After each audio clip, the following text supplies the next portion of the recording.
The night was too dark. Even from a distance of tens of meters, Lv Shu couldn't make out the faces of the people on the other side. However, he could still sense their tense muscles and the way they stood as if ready to attack at any moment. Through the dim light, he could see the black trench coats on their bodies, which swayed with the wind. Along with the harsh aura of the cold winter, it felt like an invisible wall, warning strangers to stay away. The other party also seemed a little uncertain about Lv Shu's identity. After all, it was unusual for someone to be standing on the roof in the middle of the night. Lv Shu hesitated for a moment and then decided to climb down the ladder. The other party seemed very skilled, and it was indeed odd to be jumping around on the roof at this time of night, and the most crucial point, the black trench coats. This touched a nerve in Lv Shu. Even though many people wore them, encountering them in such a place at such a time inevitably reminded him of the scene from the afternoon. The other party seemed surprised by Lv Shu's timid reaction and froze for a moment. Lv Shu had no choice but to act timidly. He was well aware of his predicament. Since his birth, the closest he had come to that strange world was just now. If there was anything different about Lv Shu now, it would be the star system in his mind, the tree in the palm of his hand, the fire in his heart, and the dim star chart in his chest. If you delve deeper, you could also count his body that had consumed the fruit of marrow cleansing, but other than these, he had absolutely no combat ability. Even though these abilities seemed impressive, if he were to actually fight, he would undoubtedly be defeated in an instant. The idea of fighting back confidently did not exist for Lv Shu. The logical thing to do when faced with a stronger opponent was to run. Who knew what had happened to the man who was taken away backstage after the acrobatic performance in the afternoon? Lv Shu did not want to end up like him. He was not a hero, nor a hot-blooded youth with dreams of becoming a superhero. He was just a high school senior who was trying to catch a glimpse of the wider world from the edge of the well. Lv Shu still had to study the secrets in his body and take care of Lu Xiaoyu until she could stand on her own, just like a big brother taking care of his younger sister. The idea of raising a loli was quite appealing. Even though Lu Xiaoyu always denied that they were siblings, she always used the same surname when naming herself. So Lv Shu couldn't afford to have an accident tonight. He still had a lot to do. Lv Shu climbed down from the roof with his bamboo basket in a leisurely manner, then looked at the two people who were confronting him and tilted his head. The other party seemed puzzled.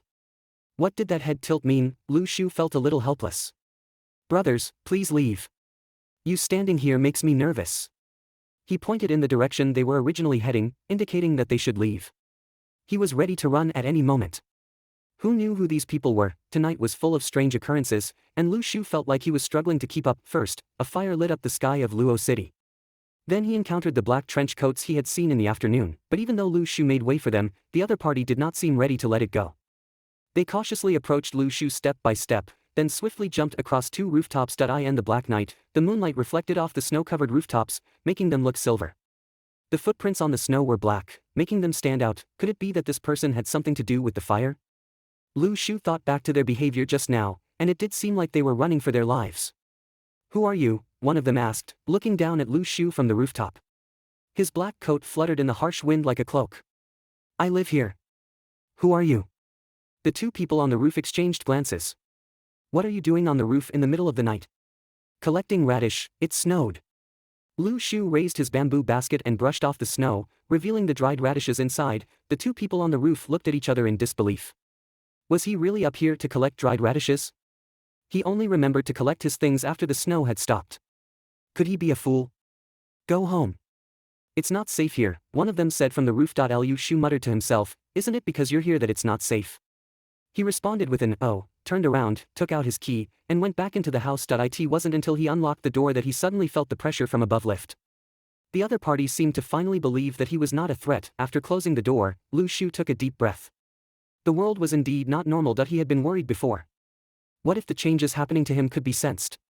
What would he do? He had this concern because when the fire broke out, he could vaguely sense that something was wrong in that direction. This was not intuition, but a feeling, something real. This moment, the white flame in his heart was beating non-stop, and the star chart was slowly rotating along an inexplicable trajectory. If these were sensed, he would probably be taken away as well, but it seemed that the other party did not have this ability. Or could it be that they couldn't sense the changes happening to him? In these two encounters, Lv Shu found that although the other party acted strangely, they did not seem to be people who killed indiscriminately. At least during the whole process, they did not use any violent means against him. Lv Shu sat on the sofa, pondering. What was that world really like? At this moment, the two people who were rushing into the distance were whispering to each other, are you sure he's not a problem? No fluctuations. He's a normal person. That's good. Lv Shu, who were you talking to outside just now? Lu Xiaoyu came out of her room, dragging her slippers. Lv Shu didn't know how to explain to her. After all, He hadn't even had time to tell Lu Xiaoyu about the changes happening to him. He planned to tell the little girl at the right time and let her know that he was no longer a normal person. He hoped she would stop being so disrespectful in the future. He also wondered if the system would produce other cultivation methods. It would be nice if there was one suitable for Lu Xiaoyu. Just as Lv Shu was considering how to answer Lu Xiaoyu, there was a sudden thud outside their door, as if something heavy had fallen to the ground. Lv Shu turned around abruptly. There had been too many strange occurrences tonight, and he couldn't help but be alert. He quietly approached the door and looked through the peephole.